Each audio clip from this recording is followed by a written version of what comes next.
Marami nagtatanong sa atin, Sir, meron ba kayo sa ganitong lugar? Sir, meron ba kayo sa province na ganitong lugar? Meron po ba dito sa lugar namin? Okay? So, ang locations po na ino-offer natin, as of now, na wala po tayong down payment na ilalabas, is number 1 po, EDSA Cubao. Okay, malapit po siya sa MRT Cubao Station. And then, yung pangalawa po natin, yung EDSA Shaw Mandaluyong. In between po siya ng Boni MRT at Shaw MRT Station. And then yung pangatlo po nating project is yung Ortigas Extension Pasig natin. Okay? And then yung Tondo Manila. Okay? So kung meron kang interested na location dyan, okay? Kung may interest ka sa mga locations na nasabi ko, mag-follow ka at mag-message ka kasi sa mga projects location na nabanggit ko, wala pong down payment na ilalabas doon.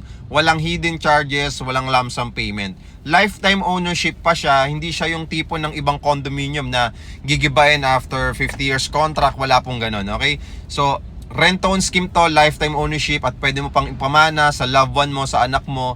Pwede mong ipasok sa Airbnb, pwede mong ipasok sa agoda.com or booking.com or pwede mong ipa-bed space, pwede mong ipa-monthly rental business. So ano pang hinahantay mo, mag-follow ka muna sa akin bago ka mag-comment at mag-message para masendan kita ng complete details and sample computation.